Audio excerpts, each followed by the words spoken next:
Bismillahirrahmanirrahim. I have a few questions. How was your life before you became Muslim? I feel I'm so lost. I just feel that I don't have any purpose in my life. Every day I just do what everyone is doing. Just wake up, go to work, and then go home, and that's it. Something is missing. Something very big thing in my life is missing. I just couldn't find the answer until I get to know about Islam. Assalamualaikum. Before I became Muslim, actually I was born in a Catholic family, so I was very active in the church. So I grew up in the church. I have the spiritual part of that. However, being a Christian, there was one burning question which is how can Jesus be God when he's a human being? How did you discover Islam? I actually met up with my client for the first time, and then when he passed me his name card, his name is Brian Muhammad. After the meeting, I asked him a question like, so do you actually stop eating pork and drink alcohol and things like that? Then he asked me that, why would you like to know? Then I said that I think because normally people became Muslim because of marriage. He was laughing, and then he showed me the wife pictures, and then I look at the wife picture and it's like, your wife does not look Malay. And then he told me that my wife is a Chinese, and I'm like, okay, how can that be?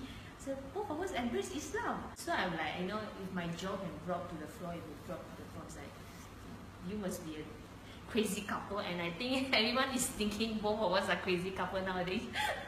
And they know that we are both embrace Islam by our own wills. He dakwah to me, he talked to me about Tawhid in one God, which actually this is the question that I've been asking throughout my life. As a Taoist myself, we pray to many different idols, except Allah, I would say. And I learned more about the Creator, which is Allah, and I know that this is something that I should really learn more about. How do you learn more about Islam from then on?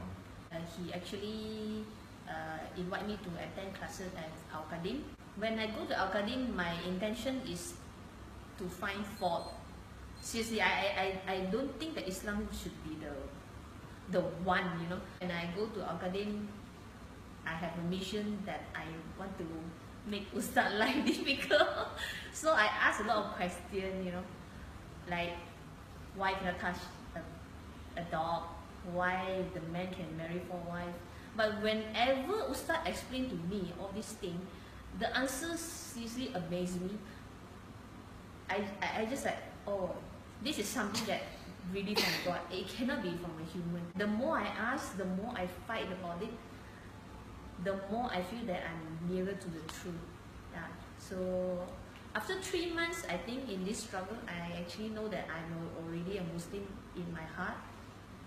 And after 6 months, then I said my Shahada. For me, it was at work that there was a project that we had to do this project in 24 hours. So I was assigned as the night shift, the technical representative, and I was talking to the night shift of the operation representative. So we were talking during break. So I was asking him about Islam, because I used to discuss religion with others, so that I can introduce Christianity to others. So as I was talking to these colleagues of mine, I asked him about Islam. So I asked him a lot of questions, and then I remember he couldn't give me answers. So I said, okay, now I got him. Then he said, but he didn't give up on me.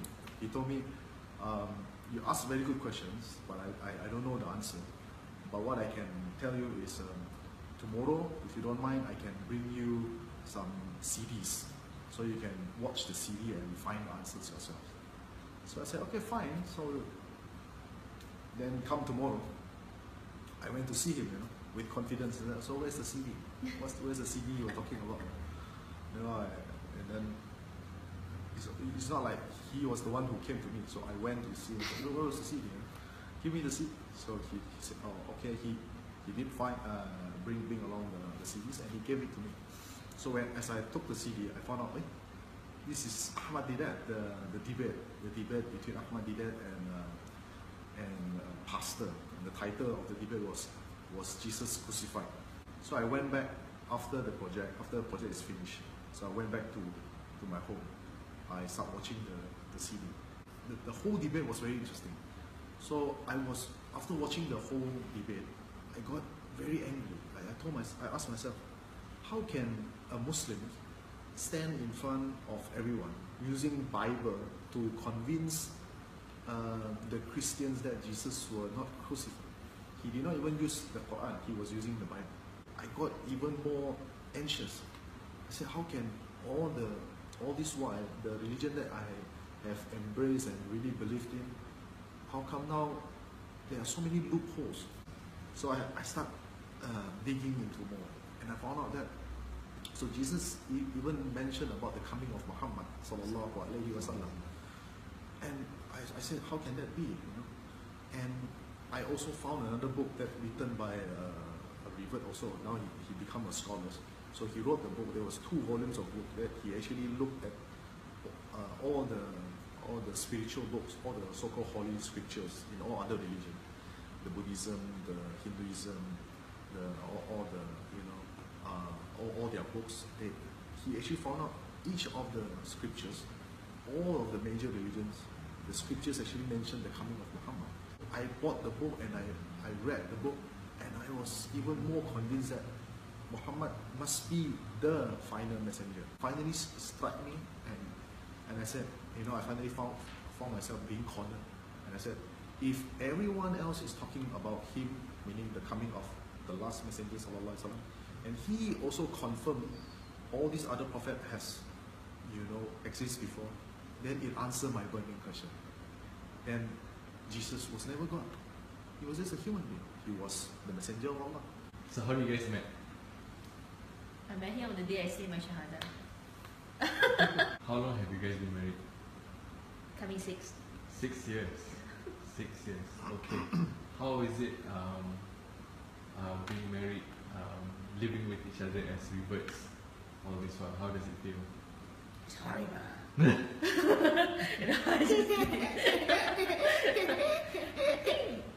I think being a couple, it's just like any other couples. It's the same. The best part is we know what we want in our life. We know the path that we want for our children, for ourselves, and we always support each other in doing the things for the sake of Allah, for dunya and akhirnya. What's your favorite part in Ramadan? For me, it's like a yearly reminder. You will actually wanted to be closer to Allah, and you will strive to be a better person. And it could be the last Ramadan for ourselves.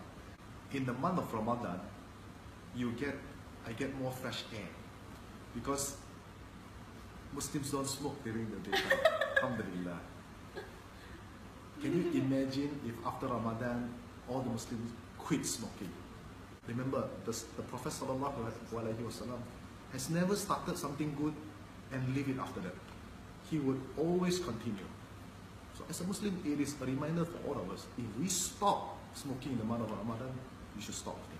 If you start picking up the book of Allah in the month of Ramadan, after that continue. Thank you for sharing your experience. Really appreciate it. Thank you so much.